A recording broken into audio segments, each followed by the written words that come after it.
Faleminderit ndashur kryeministër, dashur Edi. I dashur Roy, jam dakord dhe është kënaqësi dhe nder për mua që jam këtu pak pasi kemi publikuar paketën e zgjerimit të Bashkimit Evropian, e cila ka sjellë një dinamik të re në procesin e zgjerimit. Dhe tashmë kjo është një çështje me të cilën ne po punojmë dhe mbi rezultatet të cilave ne po punojmë dhe gjithnjë e më shumë kjo çështje ka të bëjë me sigurinë dhe Europa nuk mund të jetë e sigurt pa Ballkanin Perëndimor. Ky është një gabim që ne kemi bërë në të shkuarën dhe duhet ta korrigjojmë e ta rregullojmë këtë punë. Dhe prandaj jam shumë e kënaqur që këto takime që ne po bëjmë për planin e rritjes po hapin gjithnjë e më shumë dyer dhe ju përmendët 7 prej tyre. Faleminderit për këtë dhe shumë dyer të tjera do të hapen. Dhe shtëpia juaj Europa po ju pret. Ju jeni pjesë e Europës, ne thjesht duhet ta bëjmë këtë gjë edhe në formë institucionale, pra që ju të bëheni shtet antar i Bashkimit Evropian. Sot kemi ardhur këtu për të bërë një vlerësim të ecurisë, për të parë çfarë ka ecur mirë me planin e rritjes dhe në cilat fusha duhet bëjmë më shumë, sepse tashmë kemi mbushur 2 vjet që nga fillimi i zbatimit të planit të rritjes për Ballkanin Perëndimor, 2 vite nga 4 gjithsej. Pra jemi në pushimin mes 2 pjesëve, të parës që sapo mbaroi dhe të dytës që kemi përpara dhe tani është momenti i duhur për të bashkëbiseduar. Kemi mjaft për të festuar, por në të njëjtën kohë duhet jemi të sinqertë që 2 nga 6 vendet e rajonit ende nuk kanë filluar të miratojnë reformat apo zbatimin.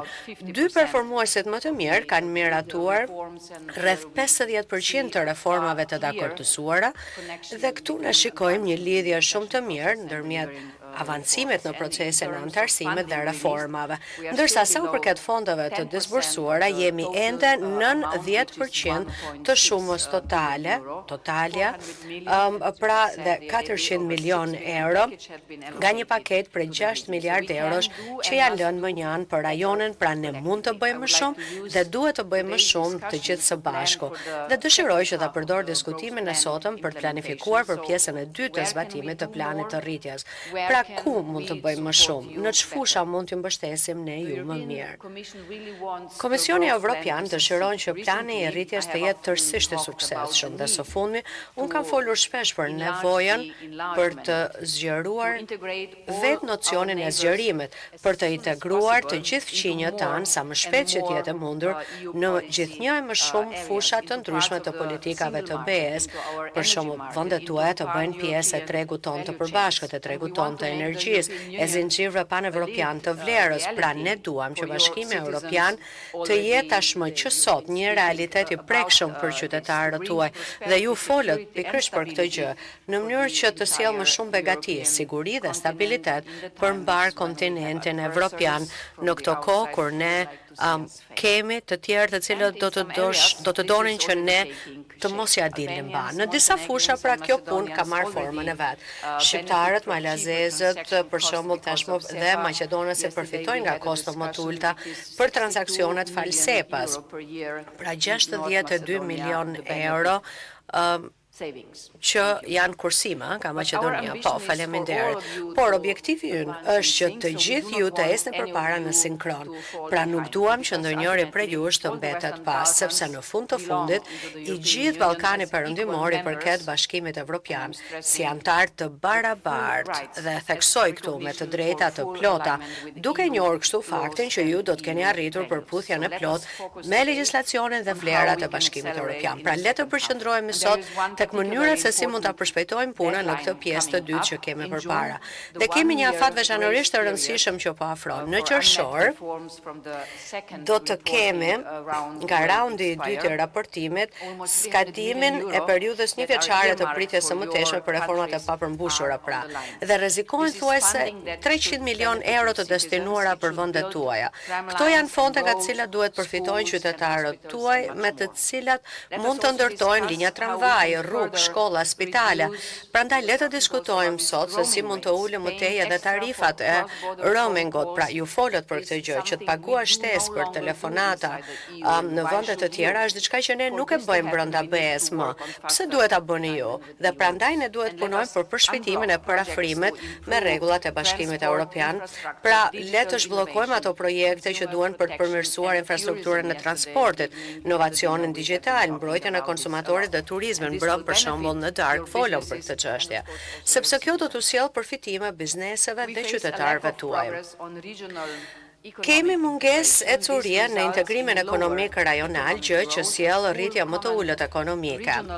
Një treg i përbashkët rajonal plotësisht funksional do të rriste ekonomitë tuaja me 10%. Mungesa e progresit apo e curisë nga ana tjetër rrezikon edhe aksesin në tregun e vetëm të BE-s për ata që bllokojnë vendimet e që do të sjellin përfitime të gjithëve. E di që reformat për të cilat ne kemi rënë dakord së bashku nuk janë gjithmonë të lehta, por ato lejojnë përshpejtimin e negociatave të antarësimit në BE dhe përgatisin ekonomitë tuaj për tregun e përbashkët, pra me 450 milion banor, dhe ato hapin mundësi që ju japin më pas qasje në një trajtim të ngjashëm si vendet anëtare në disa politika të BE-s, si të u tregojnë vendeve anëtare të BE-s se ju jeni gati për më shumë integrim të thellëuar në BE. Pra le të flasim se si instrumentet tona mund të tërheqin më shumë investor të huaj.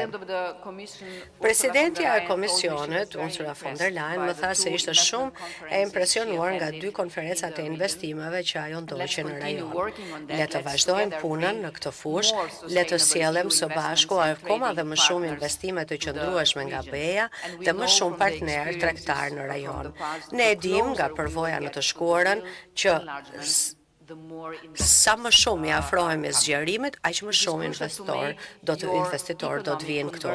Dhe është thelbësore që tashmë të arrim realitet në konvergjencën tuaj ekonomike me vendet e Bashkimit Evropian. Ne e dim nga përvoja, pra që sa më shumë ecni përpara drejt BE-s, aq më shumë kurreshtje kanë investuesit e huaj, media europiane për vendet tuaja dhe natyrisht shpresoj që sa më shumë kurreshtje vjen nga këto shtete, vjen edhe nga vetë qytetarët e tyre. Kështu që le të shfrytëzojmë këto 2 vite të mbetura për ta bërë planin e rritjes një sukses të vërtetë dhe për të përgatitur terrenin për antarësimin tuaj në BE, sepse objektivi kryesor i planit të rritjes është që t'ju ndihmojmë që ju të zhvilloheni më tej, që të bëheni antar me të drejta të plota në Bashkimin Evropian në të ardhmen. Faleminderit i dashur Edi edhe një herë që na keni mikpritur dhe është gjithnjë kënaqësi që vim në Tiranë dhe